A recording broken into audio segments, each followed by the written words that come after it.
Welcome to the Broken Sun.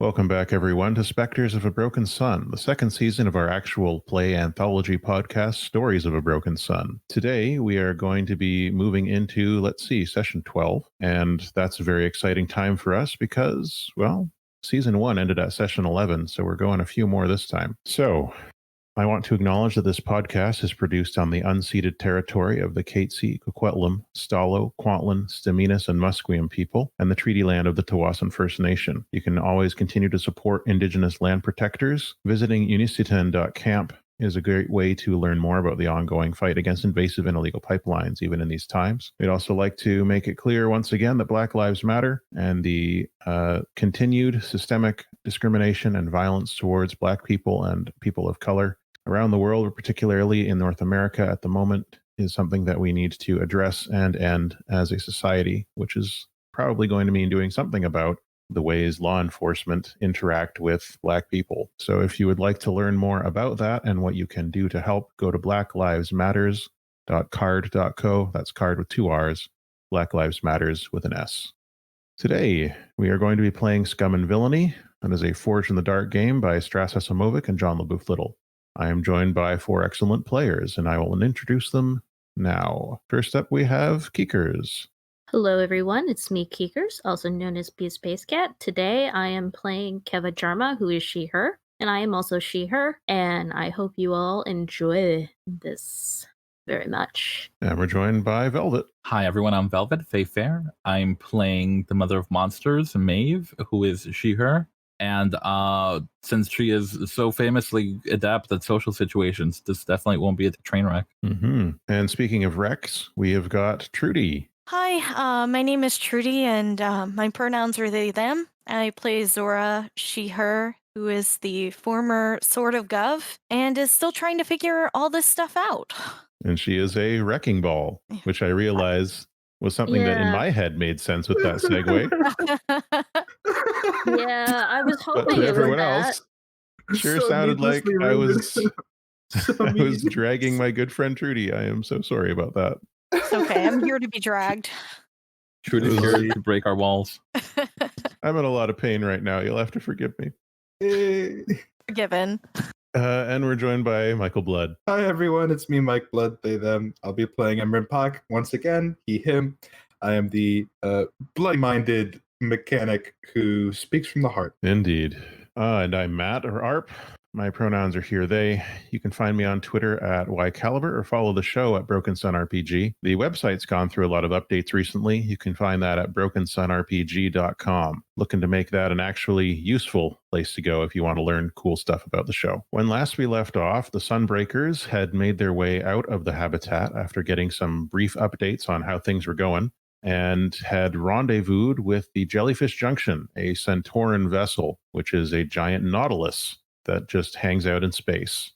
Aboard that, they met representatives from the Logistocracy, from the Centaurans, a group of Centaurans called the Enduring Loop, and a group of representatives from the Andromedan Exile. We will be meeting them more and learning more about them as we go, but we will be moving into some social scenes today, because these are negotiations. This Schism fleet from the main Hygiean fleet is interested in negotiating with and coming to terms with the people who live on the habitat, rather than doing the bidding, as it were, of the people who live in the sun. So let's hope things go well. When last we saw our heroes, you had been guided to 4 rooms in a hallway that was sealed off from the rest of the ship. In each of the rooms, the furnishings and such seemed to be grown out of the same material as a Nautilus's shell. And you had some nice, comfortable furniture and beds and places to wash up, etc. And we're told that you would be meeting with the representatives in the morning. How does the evening go for the four of you? Are you able to sleep or not? What happens when you're sleeping? Anything relevant? Keva notices that her bed is like a large pocket of water encapsulated in some sort of membrane, and there's fish swimming inside of it. And as Arp had told me, one of these fish is wearing a hat. And Keva starts watching it and slowly gets hypnotized and falls asleep on the floor. Keva. Sweetie. Classic goldfish maneuver. Yep. It's the hypnofish. Mm-hmm. How are things going next door in Emran's room? Emran is like squatted on the waterbed and is just sort of undulating. And he's just really put upon after learning that the space squids aren't actually alien vessels, and that it's just what he wanted to be a master of alien space squids, but it was ancient human technology that no one knows how to control anymore. It sure was. No, there's no saying whether or not some of that human technology had stolen alien bits in it. Something worth learning about. How are things going for Maeve? I am holed up in my giant clam bed trying to communicate with these old ones. It's a difficult task. I think it's something that'll take time for Maeve to accomplish, but I have every confidence that she will. And what about the sword? Zora's on edge, and she doesn't really know what to do about it because she used to just pray whenever she felt really anxious, and unfortunately that doesn't really feel like an option anymore. So she's just trying to figure out some way to cope. Eventually, I'm sure she just ends up falling asleep. But after feeling anxious for a while. Understandable. Zora should talk to Mandukhai sometime. Okay. In the morning, you awaken feeling refreshed or not, as the case may be. Refreshed but stiff. Keva's only 20. You can sleep on a floor when you're 20 and it doesn't matter. I sleep on a floor, I'll wake up just dead. I'm I won't like, wake up. Hard same. I slept on Waking the up floor. dead. Are you going to turn up Lost too? I know. Uh, I remember being young. Now I'm just old and decrepit. Lordy. Speaking of old and decrepit, Yep. Vaxel Gray is there to meet you as you emerge into the hallway. And let's see if I can remember Vaxel's voice. Good morning to the four of you. I hope you all slept well. okay, I guess. The floor was comfy. The floor? How novel. Yeah, I kind of fell asleep on the floor. I was watching the fish inside my bed. Did you see the one with the hat? Yes, he's my favorite, or they're my favorite. Great fish. Great fish. Speaking of, we've got breakfast prepared. Sort of a buffet style. Do you know what a buffet style breakfast is? Okay, well, come along with me and I'll introduce you. I think like the four of us just look at each other like, what's a buffet? It's not really something you'd be familiar with. It's when you mix coffee with potatoes and you put it in a cup and drink that.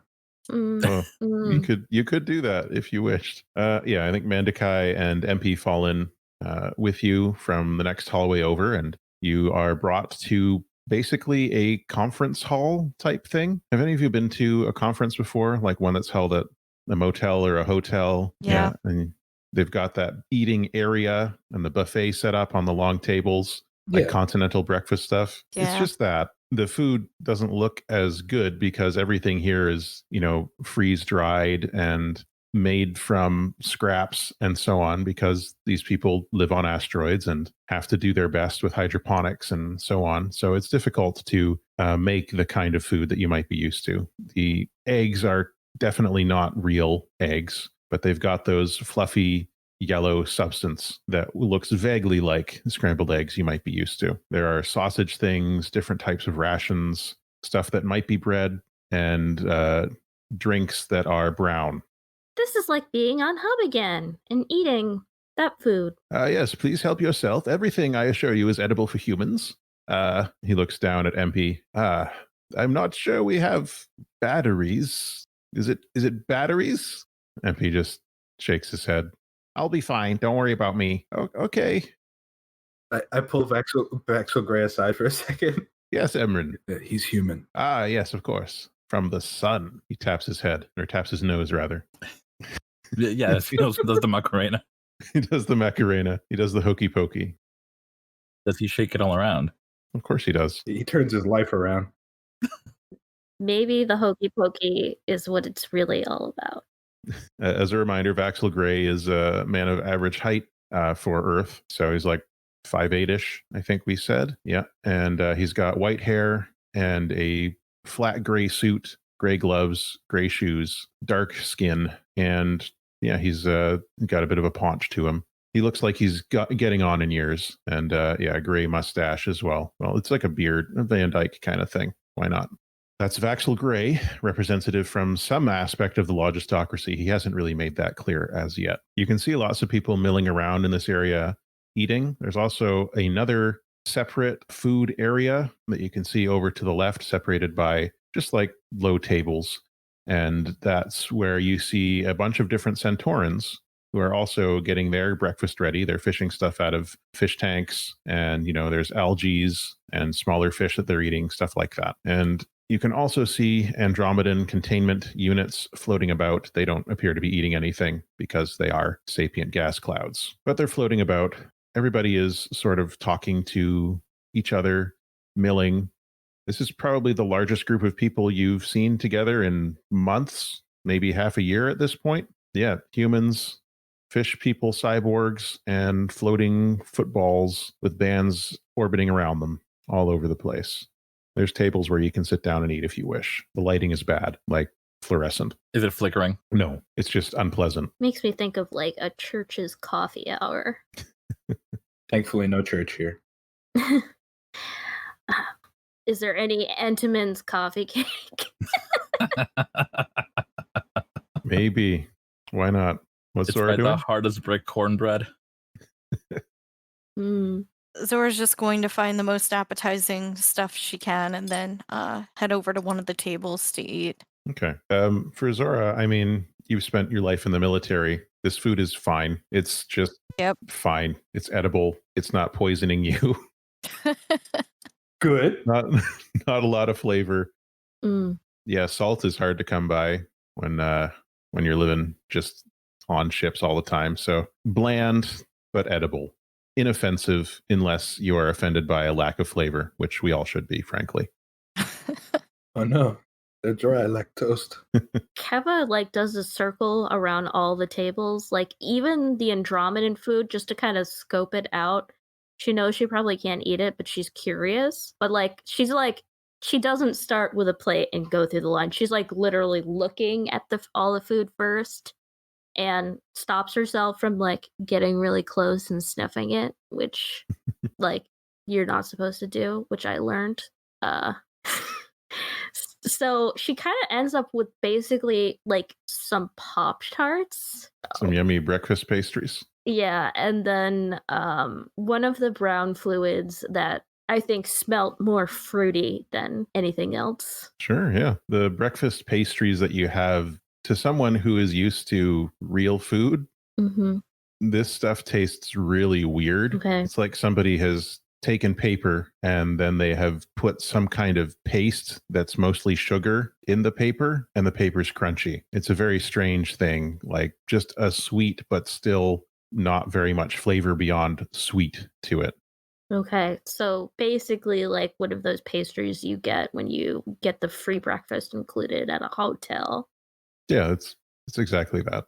Yeah, so it's like the type of thing where Keva's like, I can live on this for a little while, but I really hope I can get real food again in the future. Yeah, I mean, processed food isn't very common on the habitat, so this is weird. And so Keva's kind of like whispering, like, I really hope it gets better at the other meals. Like, I wouldn't mind having that fresh fish that the Andromedans or the Centaurans have because it's fresh, but I don't know if like I can eat it. To that, Emran has like 2 sternos that he's stolen from the human food table and has some tinfoil over them and is grilling one of the fish from the tank on the tinfoil. Nice. Are you sure that we can actually eat that? I'm going to try. Vaxel is seated at the table watching this, and he says, I wouldn't recommend it, but your immunobots should be able to handle it.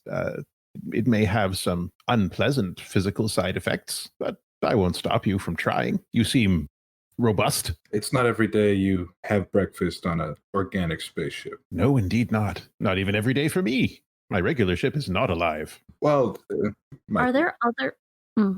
Does insurance have calamari? Probably something like it. The fish that they have there are, you know that they are fish because they are swimming in water. I'll have some for lunch then. Oh, I will find something octopus adjacent and eat it raw. Okay. what's wrong with you? Weirdo. Crab Come at person. me. Weirdo, he says, hunched over his makeshift campfire, grilling fish. This is to channel the spirit of Yara.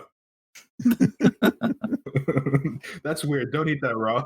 Well, I just imagine this is more... Where did you get all that sand? This is more human.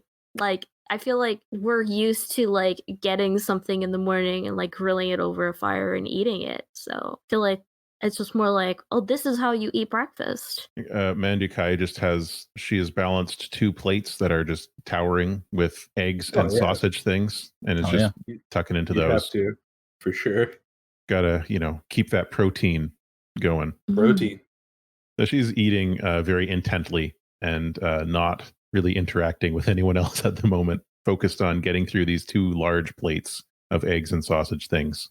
It's not pleasant. It's not. It's just to eat. Yeah. Priorities. So Mandukhai is not necessarily a morning breakfast person until she's had her breakfast. No, Mandukhai is 100% not a morning person. She is a night owl. So it's one of those she has one of those coffee mugs that's has the different levels on it. It's don't talk to me at the top, and then you may say good morning, and then it's now I'm functioning. I bet Karis got her one of those mugs. Yeah, I think there are some people who are just looking over at your table with all of the various things happening there as Maeve tears into a live octopus thing. If anyone's looking at me, I will lock eyes until they look away first. Yeah, several people look at you and then very quickly look away. You'd be surprised that this is actually healthier eating habits than Maeve has done before. So breakfast eventually comes to an end. People start drifting away, and Vaxel says, now we are going to be heading into the main conference room. So there'll be a table for you, and a table for the Centauran representatives, and a table for the Andromedan representatives, and one for those of us from the Logistocracy. And everyone is going to take a turn presenting their desires, what they wish. And then we will talk from there and try to reach a compromise. And hopefully things will go very well for all of us, and you will get what you want, or at least as much of it as possible.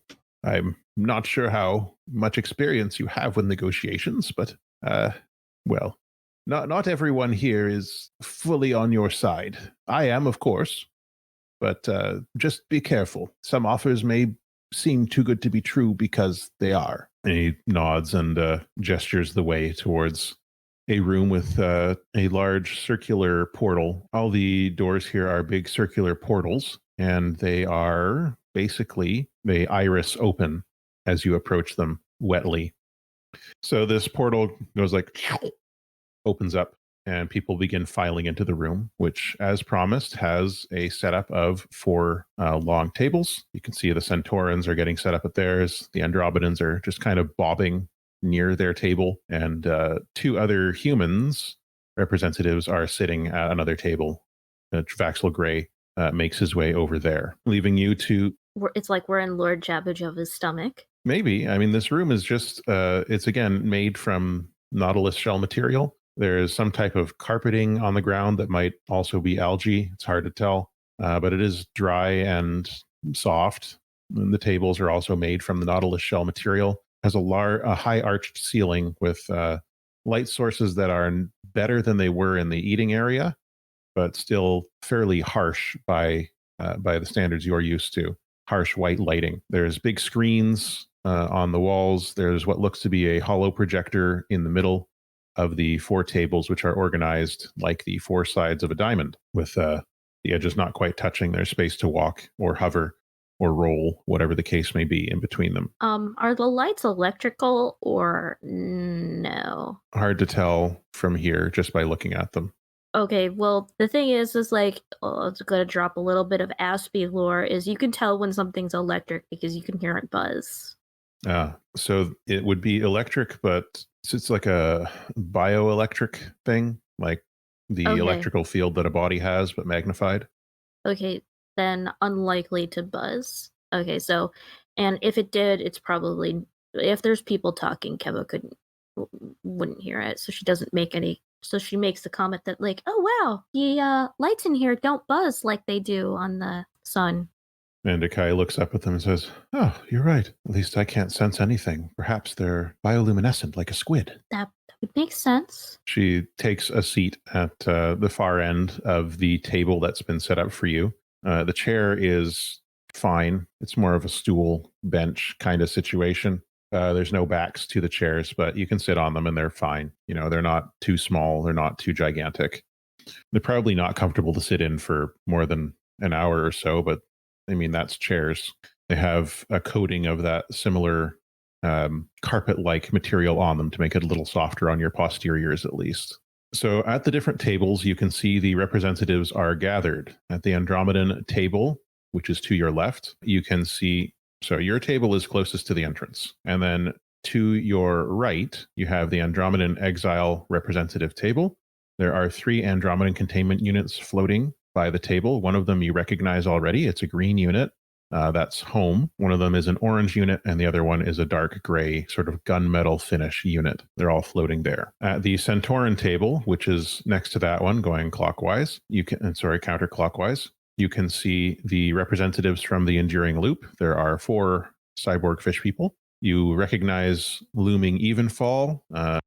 Z is there in their chariot with their cyborg arms. Z has a catfish-like body with big barbells sticking out around their mouth. They're in conversation with a large, round, orange fish that looks vaguely reminiscent of an anglerfish. There's an antenna sticking out of the front of their head with a glowing bulb on it that's pulsing occasionally as Z speaks to looming Evenfall. This person has Zer pronouns. The third person at the Centauran table is frankly fabulous to behold. He is a pink fish whose body is not huge, but who has these massive fins that are like spills of lace coming out all over his body. And in amongst those fins, some of them are cybernetic in nature that allow him to sort of walk around and manipulate things. So all of the fins are constantly in motion and rippling. It's difficult to tell which ones are the cybernetic limbs and which ones are just the fins growing out of his body. And finally, you see a blue and gray fish that looks vaguely reminiscent of a barracuda. Big long mouth, sharp teeth, angry looking, and she is just the buffest fish you've ever seen. I don't know if you've ever seen a buff fish, but this is one. She's got like muscular arms. Her cybernetics are built into her torso and a pair of legs that she has there as well. Finally, at the Logistocracy table, there are 3 humans, none of whom are talking to each other. They're all kind of studiously ignoring each other, in fact. So, yeah, you can see Vaxel Gray is seated in the center of the table. He's fiddling with some data pad of some sort. He's got a stylus. He's poking at it. He looks occasionally like he's going to talk to the woman next to him on his right, but she just keeps looking away every time he looks over and opens his mouth. And on the other side of him, there is a man who is a cyborg. He's got very obvious cybernetic augmentations over one of his eyes. It's a ostentatious golden cybernetic with a glowing, perhaps ruby red eye in it. His hair is pulled back in a ponytail, black hair, black leather outfit, and he has a soul patch, unfortunately. And he is just staring straight ahead with his hands folded in front of him. Cybernetic soul patch? Hard to tell from here, maybe. Oh my. So a soulless patch. But it looks like it might just be hair. Oh no, there's funk in there. Oh. Okay. Everybody has a name tag in front of them. You find, in fact, name tags pop up as you sit down. It's a name tag that you can see, and also everyone else can see it because it's like a holographic thing. And there's a trick of the light where it looks like it's written in the correct orientation wherever you're sitting. So I will go through and give you the names of all these people, and I have written them down here on roll 20 for you. So you've got the Andromedans. You know, the green one is LB equals 192.16. Comma plus 8.11 degrees. Their nickname is Home. The orange Andromedan is LB equals 42.42, comma plus 7.77 degrees. Their nickname is Lucky. And the gray unit says LB equals 112.35, comma plus 8.13 degrees. Their nickname is Fibonacci. The Centauran Fellowship representatives, each one of them has a poetic name and then a notice that you can just refer to them by the first line of the poem. So you know, looming evenfall, a sad, kindly cloud rises above the nomad. The orange fish is dangerous midnight, an avid, searching fog grows, watching the stone lie. The pink betta-style fish, bitter wakening, a light warrior swiftly strikes the perfect bloom. And finally, the barracuda person, ravening zenith, a silently burning light destroys the water's edge. The three humans you see in the middle, Vaxel Gray. The woman sitting to his right, she has 15 rings. So one of her left hand has 2 rings on each finger, and her right hand just has 1 ring on each finger. She has black hair. She's wearing an orange and white uniform, and her voice is, well, you'll hear when she speaks. Her name tag says Stylish Fountain, and the gentleman in black with the cybernetics is Eli Vok. Okay. How are the 4 of you feeling in this situation? Other than unprepared. Ravaging Zenith is one of the coolest people I've ever seen. Mm-hmm. Ravening Zenith is, she is pretty cool. As soon as you described her, all I could hear was Heart's Barracuda in my head. Emran is staring at Stylish Fountain, and he's like steepled his hands. He's like, that woman has killed many people. Perhaps she has. Keva has started playing with her hair. So looming evenfall straightens up and raises her hands, and the room begins to quiet. And he says, "Good morning, everybody. Welcome to the first day of our conference. Today we'll be making our opening statements and laying out our desires for this ongoing hopeful partnership between this part of the Hygiean Fleet and the residents of the Hablon habitat. I'm sure you can see all of the name tags. We don't need to go around a third time introducing everybody. So, we are going to begin with opening statements. Allow me to set the scene, as it were. There's a very large fleet made up of my kin, logistocracy representatives, and many people from the Andromedan exile. This fleet's desire is to invade Hablon, wrest control of its territories, and remove the people currently living there. Those of us in this room do not agree with that purpose. That is the starting point upon which I hope everyone here can agree. There are nods and bobbing around the room from the various representatives. That said, we have been living in very difficult conditions for a very long time. We would like to make a deal with you, the residents of Hablon, the descendants of its creators, and the survivors of the genocide. I know what it is to be deceived in your life. It is not a cycle I wish to continue. My words will be frank. I will speak only my truth. I will not dissemble. It is important to me that we are honest with each other, and I will lead by example. I will turn this over to my associate, Dangerous Midnight, and Z will open with their offer. I'm doing a lot of talking this episode. I apologize. It's okay. So good. We're here for that deep lore. So the anglerfish straightens up. Z has stumpy legs and very tiny manipulator arms on the front of their big stomach. And so Z stands up, and Z looks super chill, like half-lidded eyes and just like a bit of a half smile all the time. He spreads their little arms apart and says, "Oh, hey, everyone. I'm Dangerous Midnight. So I really think we can reach like a compromise here for everyone it's going to be happy with. So like basics, you've got a lot of space that you're not currently using, but that space needs to be like revitalized. A lot of desert from what I understand. Not a lot of people living in about 3/4 of the space you got. So we've got this technology that can terraform. You got a desert, we can make it into a garden. All we're asking here is some place to live there. Preferably water. That's where we do our best work.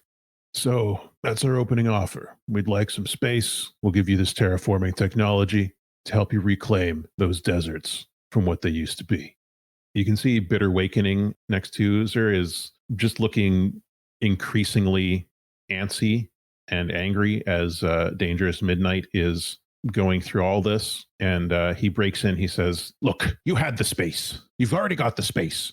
You had the space the whole time. You could have saved us. You could have saved us back then. And he begins to shout, and Ravening Zenith just takes one large hand and puts it on his head and pushes him down onto the table. And you see his fins and ribbons are flailing for a while until they stop. And Ravaging Zenith says, I apologize. There will be no further outbursts. And removes her hand. I love her. Bitter Awakening does not move. Are we allowed to cut in here, or? Yep, you can respond once each group has made their opening offer. Okay, so we can't cut in right now, just to say. Yeah, you can respond now. Looming Evenfall says, it is our opening gambit, as it were. You are free to respond with your concerns or questions. Keva looks at Maeve and Emran and MP and Mandukhai and Zora and is like, is it okay if I talk? And any objections? Zora nods in affirmation. Thank you very much for your generous offer. I understand that outburst was not the general way things are supposed to go, but I understand strong emotions. And I would just like to quickly address what was said by Bitter Awakening. He's right. Our land has been mismanaged all this time, but I think going forward, everyone here needs to understand that for the last 300 years, my people have not been in control of it. And any mismanagement of it is not our fault, but the fault of the sun, who wrest control from the original owners, my people, and any of its disrepair and current mismanagement and barren landscapes is not a reflection of me and my people. It's a reflection on the callousness of the people on the sun. I also cannot speak for my forefathers that ran and hid, but I would like to speak for my people and say that I hope that we can use what we have when we're free to help ourselves recover and help all of you as well. And then Keva kind of finishes and sits down. There's, some low conversation at the other tables as well. Looming Evenfall nods. Yes, we are aware of the situation with the sun. It is a large part of the reason we come to you now and not to them. I apologize again for Thank you very much. Compatriot's outburst. It is okay. Understandable. Mandukhai stands for a moment and she says, I want us not to lose sight of the fact that a desert in its own way is a garden. A desert is a necessary part of a land that exists. It is true that we have more desert than we need, but rushing to convert everything to a fertile land is a recipe for disrespect of our lands and environment. And she takes a seat again. Other responses to the Centaurans. And my point of fact is parts of our habitat are reawakening. I don't know if on Earth they had giant creatures that towered out of the sea, but the desert is changing on its own accord, it seems. It might not need to be, as Mandukhai said, any sort of rush to revitalize the station, because as Mandukhai said, we might not need to, or, well, want to. They're talking amongst themselves in response to this. The logistocracy representatives, well, Stylish Fountain in particular, looks up sharply when you mention giant beasts, and she's looking at you with a look of confusion on her face, but she makes a note on her script pad and seems to be saving that for later. Very well. Shall we move on to the representatives from the logistocracy? I'll jump in. Go ahead. As everyone said, we have more than enough space, and the terraforming, while necessary, should not be rushed. We can figure out the logistics of that later. I'm not sure if you're aware, but for the past 300 years, we've been dealing with a theocracy of sorts, and although they're currently engaged in some debate over management, they will still need to be dealt with. We'll probably be dealing with some theocrat who thinks he's the chosen one of some long-constructed con. I imagine they will be opposed to sharing or cohabitating. So if we could have your help dealing with them, I'm sure after that's through, there'll be even more space we can share.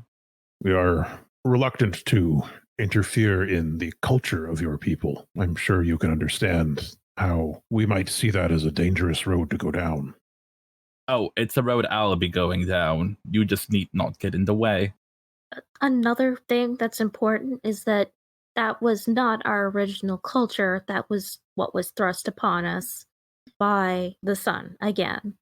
And while our culture will now evolve, hopefully, to be ours again, interference is the least of our worries in some respects. Understand the unique nature of your situation. We ourselves, the Centaurans, were uplifted. I'm not sure if you're familiar with what that means. Is when you force sapience upon a creature which is not originally sapient. Looming Evenfall raises one of their cybernetic arms and clenches the 3 fingers into a fist. Those who forcibly uplifted our people did not remain to assist us in the transition to becoming a society. They were dark times and times that we did not choose. This is why we as a culture are reluctant to engage in similar acts upon others. It is something we will have to discuss amongst ourselves and with you further going forward. But understand that it comes from a place of compassion rather than detachment. Keva, nods understandingly. Well then, Stylish Fountain stands up and she has her scrib held in front of her clipboard style, her stylus in her other hand, taps once or twice on her scrib and says, I shall present our position then. We cannot speak for the Logistarch herself. She is a powerful force, ancient, beyond reckoning, and she is nearly impossible to sway once she has set her mind upon a course. However, there are people upon her bench whom we can influence and sway. We can influence and sway enough of them, then the Logistarch herself may not have the resources she needs to carry out this attack, which she seems so desperate to enact. I myself am not a direct representative of the logistocracy. Our culture is complex and many-faceted, as no doubt is yours. We have been surviving and building our own ecosystem amongst the asteroids for as long as you have been surviving on your station. I represent the shipping authority. Our job within the logistocracy is to ensure that everything gets where it must be. Because our resources have always been so tight and so limited, we have a very difficult job. This means that efficiency is our hallmark. We would like to bring that efficiency to you. Our methods, honed over centuries of deprivation, should allow us to ensure that the greater bounty that exists upon the station can be better distributed amongst more people. Our hydroponics methods, which allow us to grow food in the vastness of space, should allow us to grow food even in the hostile deserts, so long as those deserts exist. Our goal is to forge a settlement upon the habitat, separate from your own, but which will engage in trade and cultural exchange with yours. And let's see here. Vaxel nods and says, my task is different from that of the shipping authority representatives, but perhaps no less vital to the survival of our people in the Hygiean expanse. I come from a group called the Shroud. Our task for the past several centuries has been to hide ourselves from the emergency and the mistake on Earth. We use a variety of technologies to ensure that we do not draw the attention of the emergency or that of the mistake's vessels.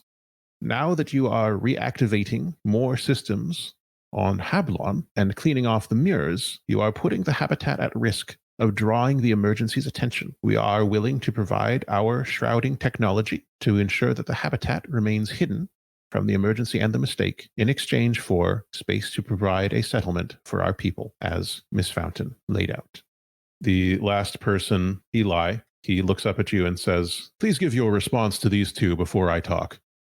Vaxel is the representative that we've met before, correct? Yep. Okay, just double checking. Both positions are completely fair and would no doubt be helpful to not only those of us in the habitat, but anyone else who may wish to cohabitate with us or live there in the long term. Vaxel does bring up an incredibly important point. We have already had issues with reactivating things. We weren't quite prepared to control or did not understand thoroughly before activating. And yes, hiding ourselves from the emergency further would no doubt be a top priority. Once again, I will reiterate, though this point makes me sound like a broken recorder, is that what you call it? In terms of bureaucracy and resource management, you will have to deal with the Church of Gov. We have been led to understand that the Church of Gov has been replaced by, well, the current leader of it has been replaced. Oh, it's the same nonsense. And you feel that you cannot in any way represent their views? Stylish Fountain says, raising an eyebrow. Just so. I'm not concerned with parroting the tenets and talking points of a bunch of zealots who continue to cling to a lie that has already been debunked, followed by some golden child who thinks he's a chosen one. If I had my way, their buildings would crumble atop of them and I would have Denton's head on a platter.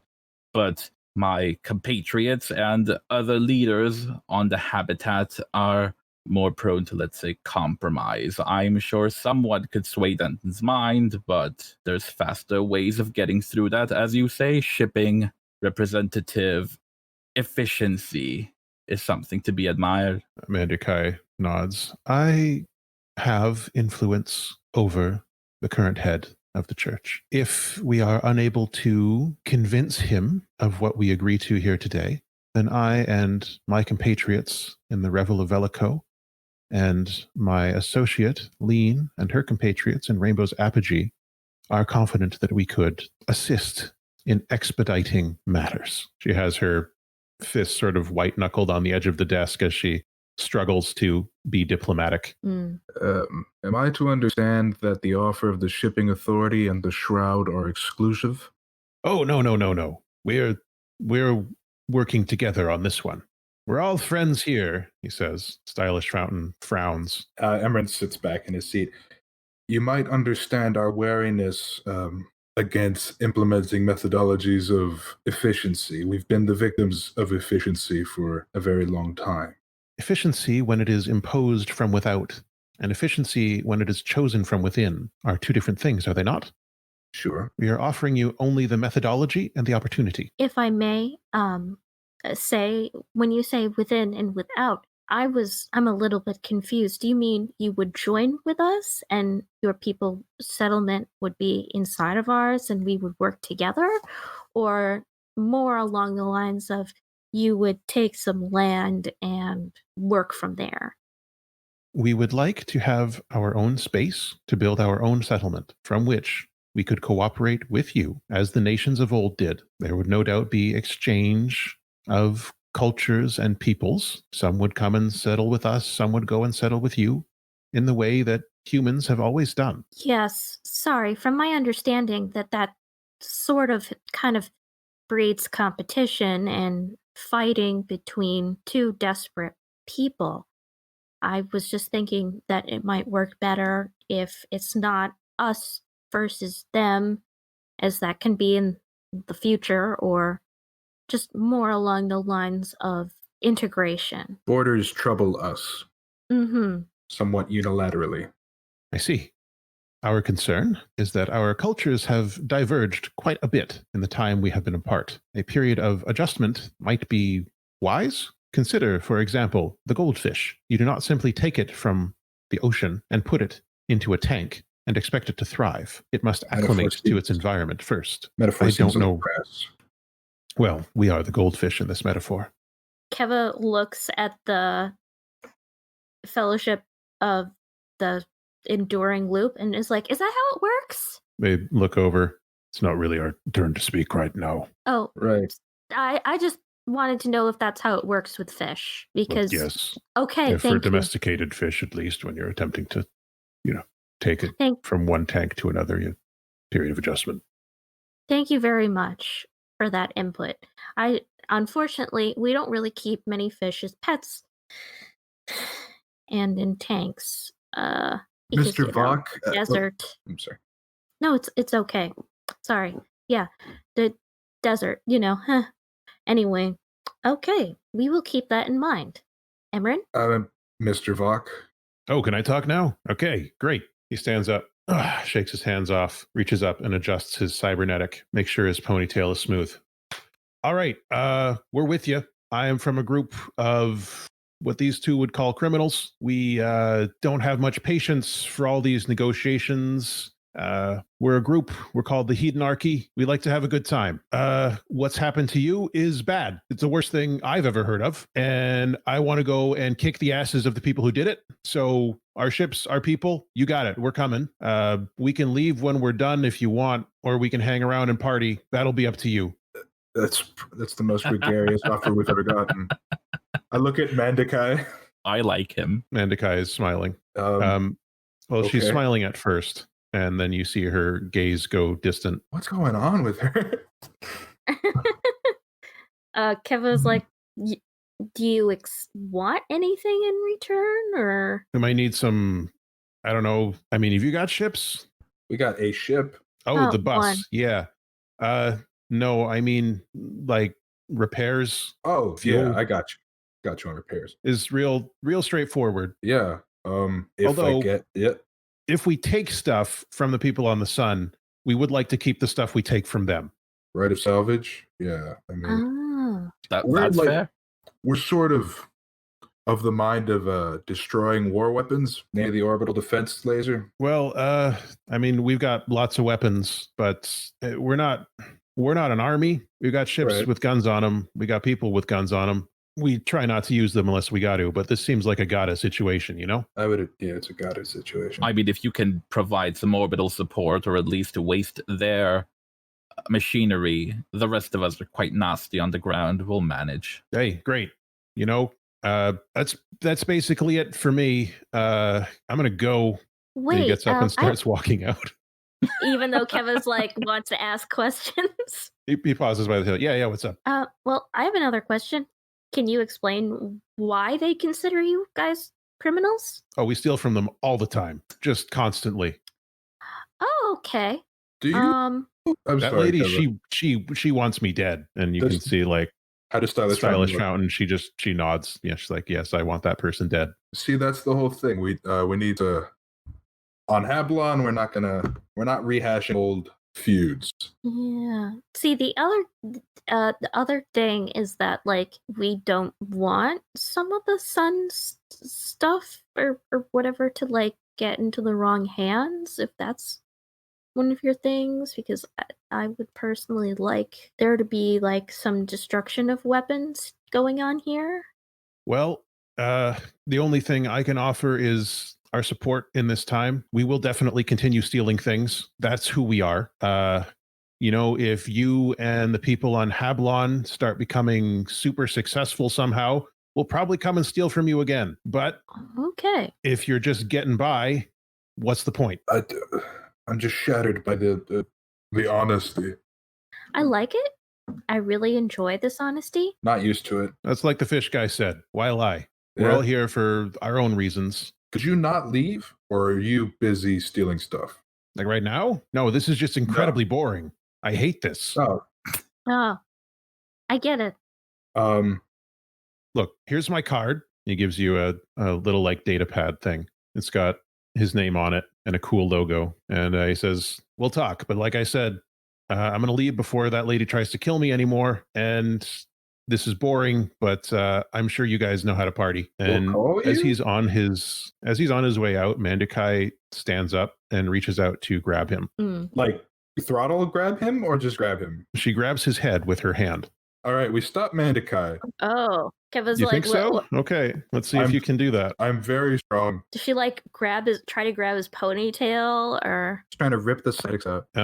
Yeah, she's grabbed his head like in the general area, of his cybernetics. And if you want, you can, I guess, roll a scrap, or would this be a resistance roll? I guess you're resisting on behalf of Eli Vok. I'm really good at that. So Okay. So it's I just jump in the way.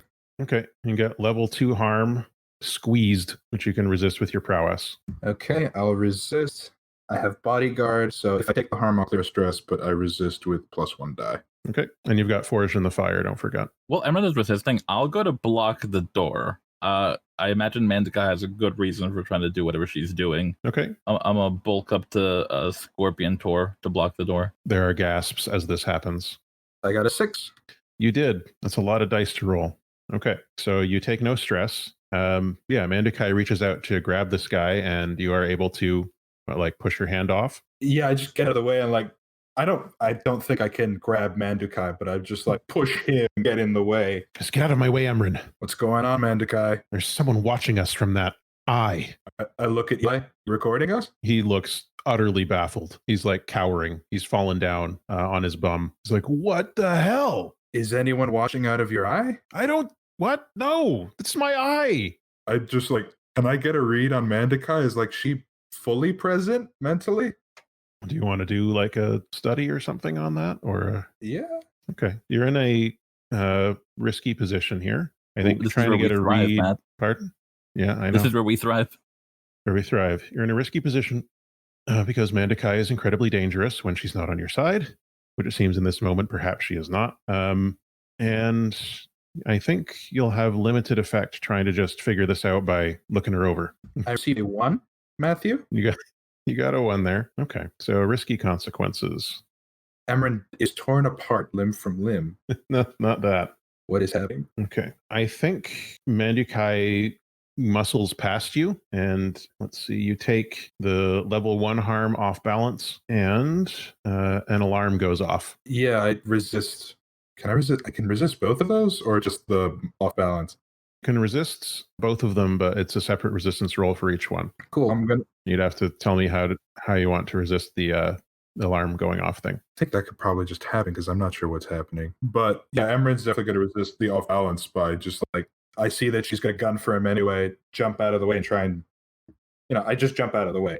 Okay, so that's a prowess resist again. Oh, and you have the level 1 harm bruised from your previous interaction from Mandukhai, down from the level 3 harm that it was before. Wait, level 2 harm, I said. No, so you don't have that. Sorry. I was thinking it was level 3, but it's not. Okay, yeah. So do your resistance roll.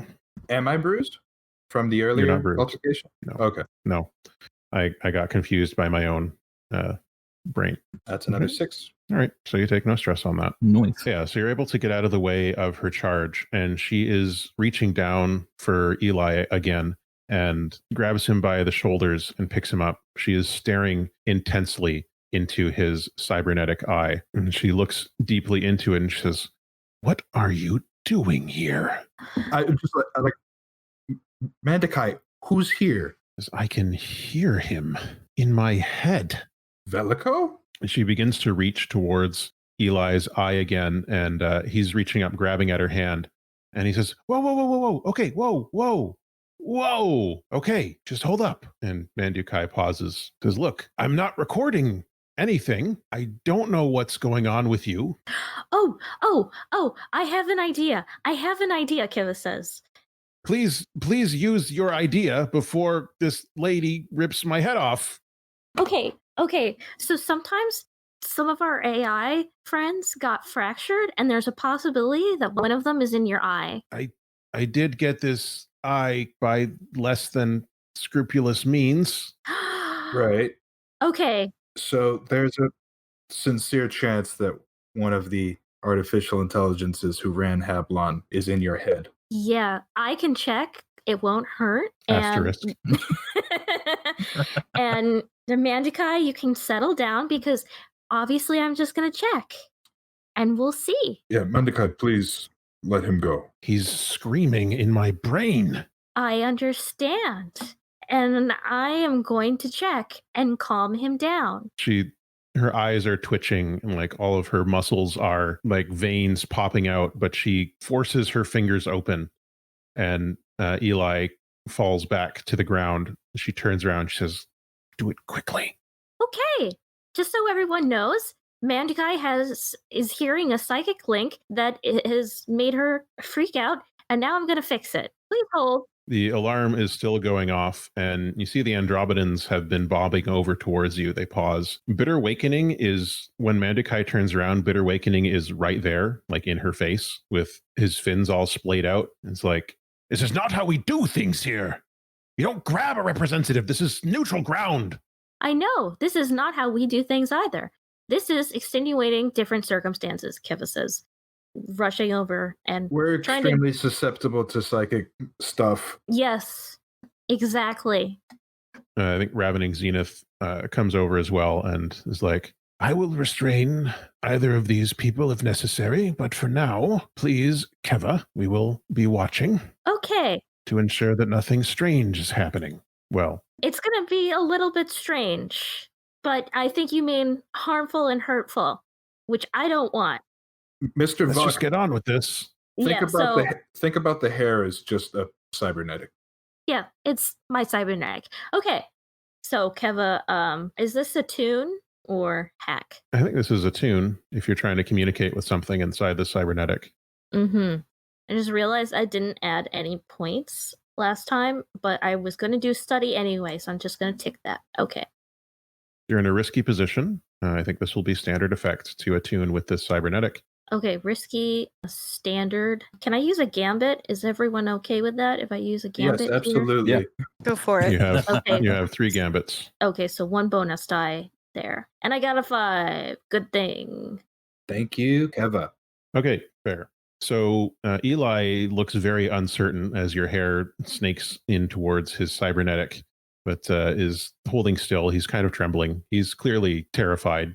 Mm-hmm. If he weren't wearing all black leather, maybe he's wet his pants, but we can't tell right now.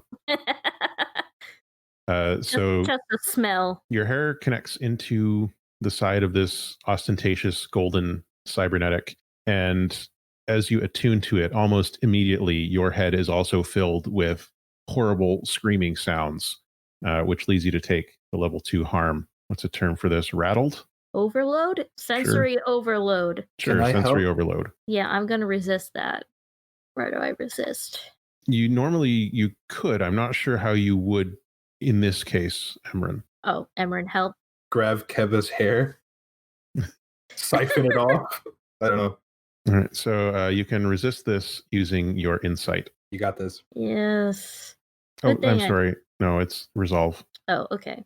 You still got this. Oh, I got a 6. Yay! You did. Okay, you take no stress. Rad.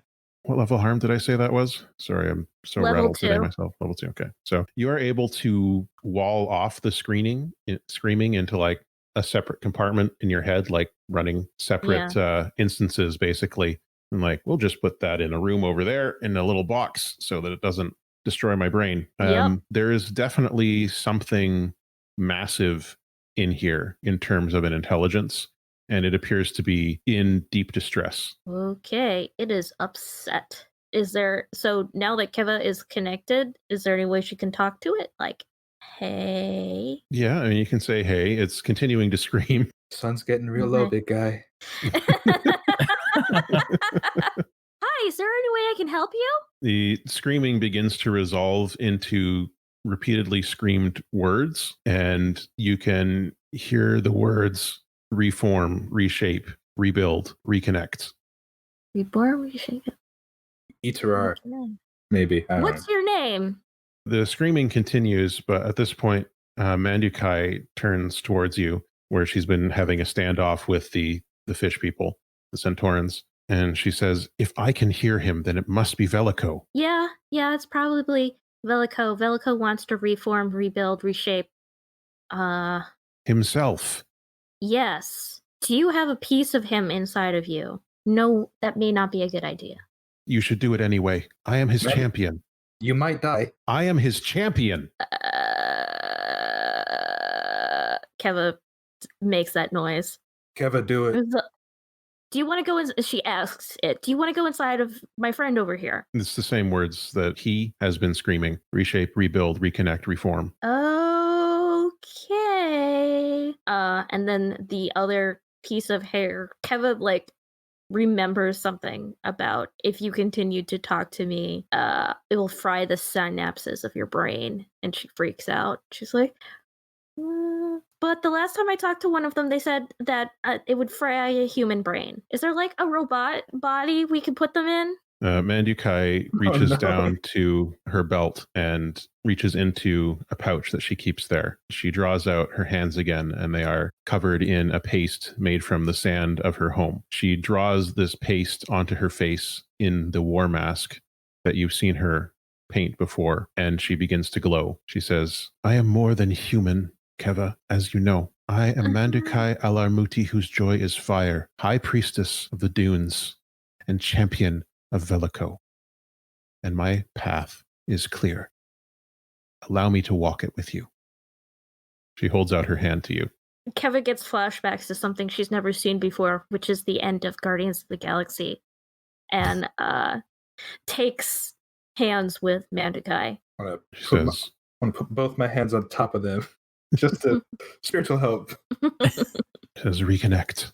I'm guessing that the hand part doesn't really help. It just needs to be the hair. Yeah, this hand part is symbolic. Yeah. So Keva starts the daisy chain. As you connect between these two sources, immediately, as soon as your hair makes the connection in this circuit, Mandukhai throws her head back and light explodes out of her eyes and mouth, and her glow intensifies in a way that you haven't seen it before.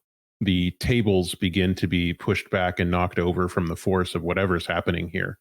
Eli starts to shout and begins to reach up and starts pressing some buttons on the cybernetic, which falls away.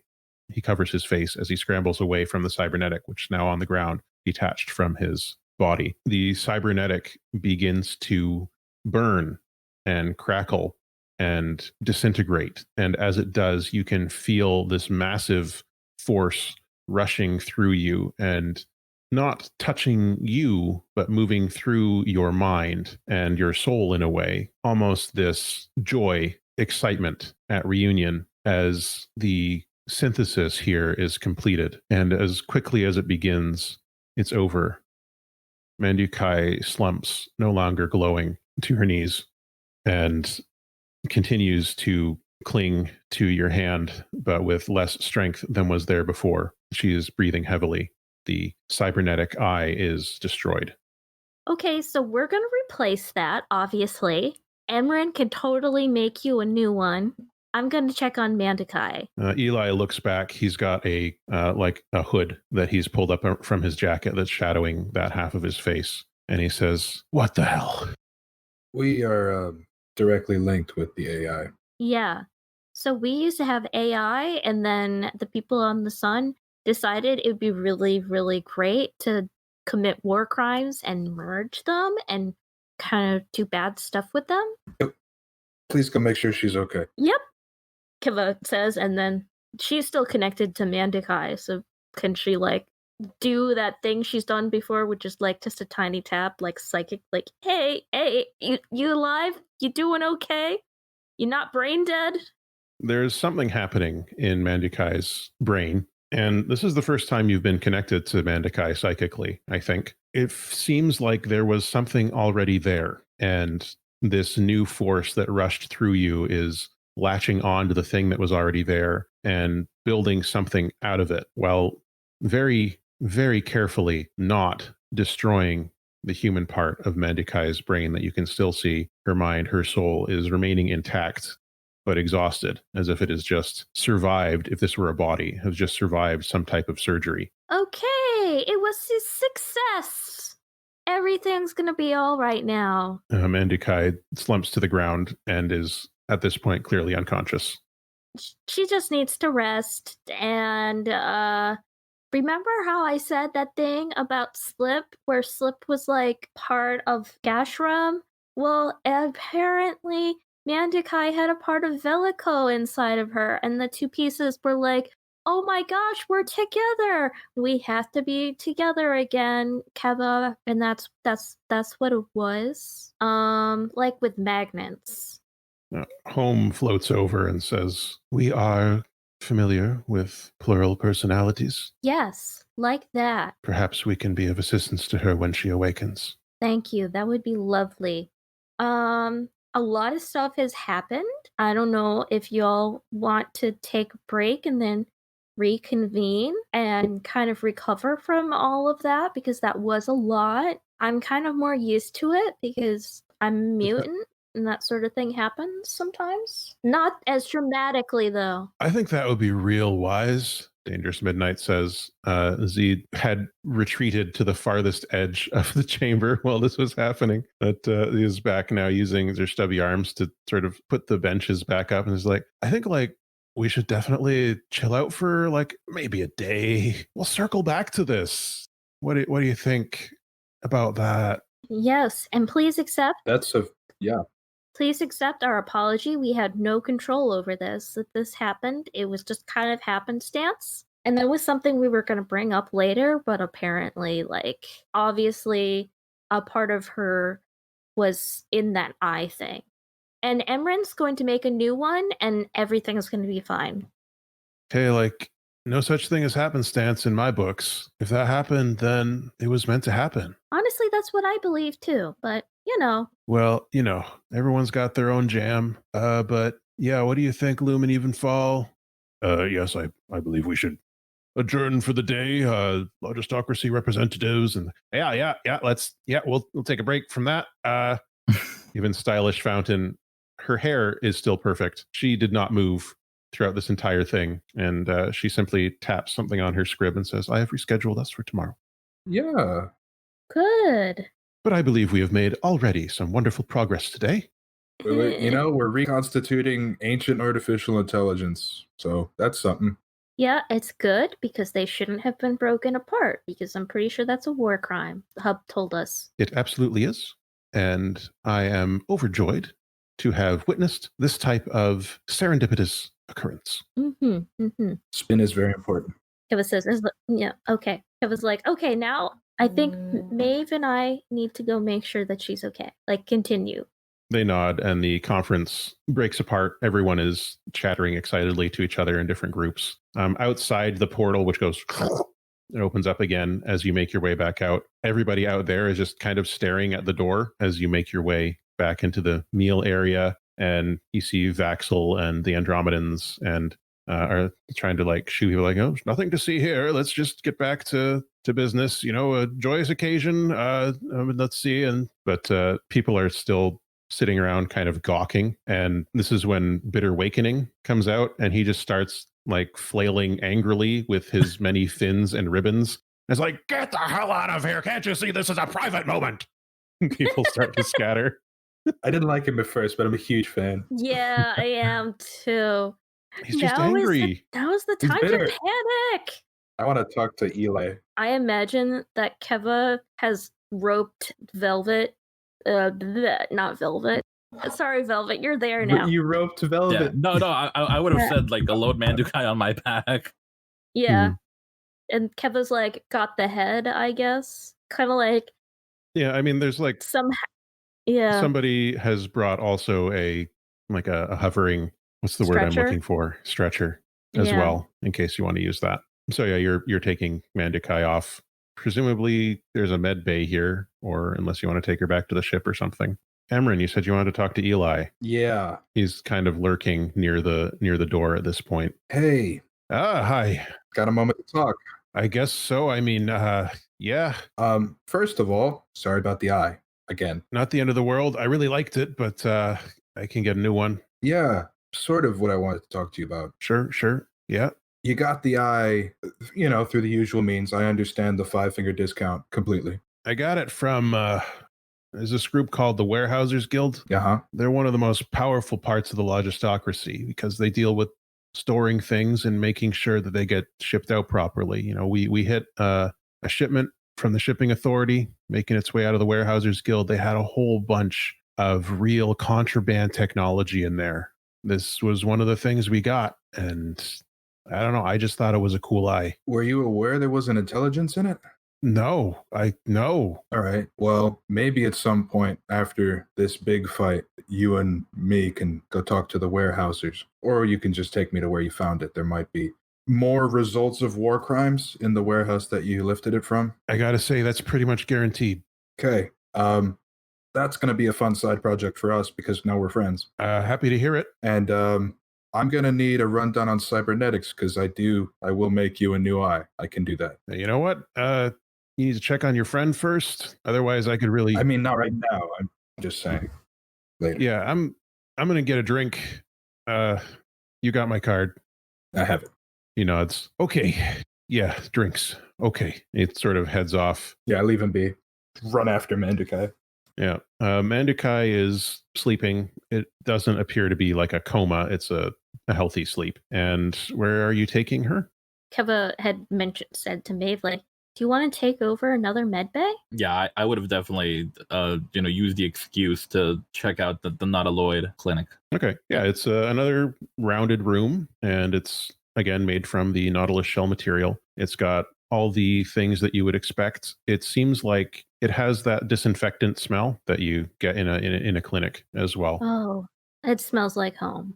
It has that same style of lighting as the conference room. And there are a variety of different medical bays within it that look like they're designed to cater to different types of physiology. There's also a cybernetics workshop because this being a Centauran ship, the cybernetics are a core part of their physical bodies as well as being a central part of their culture. There are several doctors of different species in here. One of the human doctors comes over towards you as you come in and says, "What happened here?" Keva just kind of like opens her mouth to smile, but like doesn't say anything. Like, this is an affliction that seems more psychic in nature. I think she just needs a place to rest for a bit. Yeah. Okay, clear off one of the beds, he says, and he waves a hand. A group of drones begins clearing off an area, and he looks at Mandukhai. He looks at the bed. He looks back at Mandukhai. He says, get the big bed. And the drones wheel in a larger bed for you to transfer Mandukhai onto. Just like home. Oh, I kind of wish CD was here because I feel like they're more used to really, really weird things like this. I think we're approaching that stage of being used to the same level of weird, though perhaps you were better suited for this. I think CD would be better to help out the Centaurans. Okay. So it's a busy medical bay. There are people being treated here for this or that. You can see there's a Centauran pufferfish person who appears to be stuck in their inflated mode. And there's a Centauran doctor who's a sturgeon, of course, talking them down and, helping them with whatever disorder is causing this. There aren't any Andromedans in here because they don't really do medical stuff in the traditional sense. They would have a different type of treatment. There's a couple of humans here. One of them's got a sling on. It's a cyber sling. It's got beeping lights on it and stuff like that. It's a medical bay. Mandukhai is on the bed. There's a clear arc of, looks like plexiglass or something over her head with a bunch of different readouts on it. It's not too dissimilar from the medical bay that you're used to on the hub, Maeve. It's got that same type of diagnostic readout, just in a different language, but you can probably find a language pack, you'd be able to figure it out pretty easily, I think. The old ones will teach me. I was imagining that Keva was still like ambiently connected. If you want to be. Does Keva have Bluetooth? I think Keva is specifically wired, but I feel like it was kind of like she was still attached, but not really interacting until like with it. But then she kind of like, now that Mandukhai is settled in, she kind of like almost like takes a peek again, like oh, how's it going? Yeah, it seems fine. There's like neurological impulses traveling between these two segments in Mandukhai's mind, and it looks like there are going to be growing pains and stuff, but it seems almost as if her physiology, her neurology has been preparing for something like this for a long time, so almost as if it were ready to grow in this way. Okay. Keva's like, oh, that's fun. And she doesn't like explain anymore what she means. She's just sort of like sitting there like, her chin resting on her hand. Ugh. And kind of like, I kind of miss Jeremy. I'm like, remember when we were here and Mandukhai was sick and so was Karis, and they kept on like bothering each other, and it was fun. As they do. I'm sure they'll be back to bothering each other soon enough. Yeah, that was As far as Jeremy, I'm sure he's fine. In fact, there's many Jeremys by now. So MP is here, but he's just kind of looking, still just baffled by this whole thing. He says, I think I'm going to head back to the ship and make sure things are going okay with our guest there. I don't know that I need to be around when Velico wakes up. So I'm going to head back to the ship for now. Okay. Kiva gives MP a side eye, like, is there something you're not telling us? Well, I mean, there's the whole complicit in the genocide thing. Oh, okay. I just didn't know, like, maybe you, like, knew Velico at one point or something. No, Or, like, at least ran not that I into them. remember. But it's entirely possible that I helped in some way. I don't remember. I understand. Okay. MP floats off as Home floats in, the green Andromedan unit that you met before. And Home floats over and says, "We did not have the opportunity to present our offer, but it is a simple one. We wish to help you in thanks for what you did for our people. We have no need of land or space on your habitat. We simply enjoy the company of other sapient species. I have to say, we're pretty entertaining." That much has been reproven time and again, and once again today. Yes, the Andromedan exile would, of course, be welcome. Yep. Our ships have already begun to, in as quiet ways as we can, detach themselves from the authority structures of the logistocracy. We will not be assisting them if they carry out an attack on your habitat. I simply wish to let you know, if Mandukhai wishes to speak with me about the logistics of her new situation when she awakens, please let her know that my people are something of an expert in this. I might like to have a chat with you as well, actually. I will be thrilled to do so. The Home bobs and heads back out. How's Zora doing? Zora's just taking this all in. This is a lot. And things did not go as well as she hoped it would, but she also at this point did not expect it to. After a few minutes, Mandukhai's eyes open, and because we're super extra around here, one of her eyes is still the brown it always has been. The other eye is now gold, in the same way that Denton's eye is gold. Whoa. And she blinks, and as she blinks, her eyes blink at slightly different speeds, as if she's trying to find an equilibrium. And looking up at the four of you says, "Well, that was exciting. Yes, it was. Somehow I knew that I would be needed here." Yep. And you got a new friend. Well, I mean, old friend. This is very strange. It's overwhelming in many ways.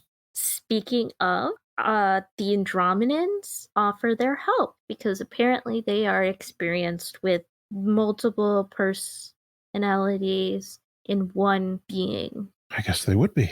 I can remember so many more things now than I ever did before.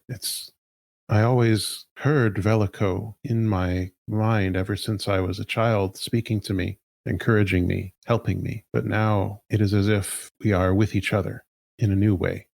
You really are, because, Velico is a AI also inside of your brain. She turns for a moment and looks at Zora, and she has a sad look on her face. Just because they aren't gods doesn't mean they don't care about us. Excuse me? You stopped praying. How did you know that? They could hear you through the wave. What? They're not gods, but they have always been trying to help us. It's strange. They're very big friends. I think I'll need to find a way to reintegrate Velico into his own systems, but until that time, until they're ready, I will continue to be his champion in this way. Oh, do they really want to talk to Hub? Because, yeah. When the time friends. comes, I think, once we have healed enough of the habitat. That will be a very good day. I am so tired. Sorry, go ahead.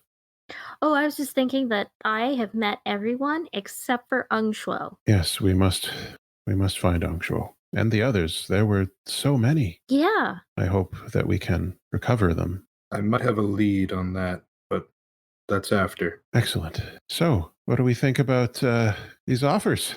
She presses a button. The bed sort of props her up. She's like, shouldn't waste time. I think we're alone here. What do you think, truly? I want there to be space for everyone. I just don't know if we can trust everyone. Yeah, I'm with you there, Zora. It brings up some certain kind of feelings to invite people in, knowing that the last time we did, well, all this started. I don't know if we really invited them in. Lean's grandmother, she came in and she kind of became one of us, And I think that there shouldn't be an us versus them, like I was saying in there, that it's just us. I'd like it if it could just be us, but there are lots of different levels of us, Like there's us as sapient species, there's us as human beings, but there's also us as the people who built and lived in this habitat. There's us as in this group of rebels. Can all of those levels of us, how far can it collapse? I guess the point I was trying to make is that the people that come stay have to be willing to see how far that is and be dedicated to get along and, help each other. But can we take anyone at their word? What happens if they turn out not to be the people they say they are? What will we do then? Heads on pikes.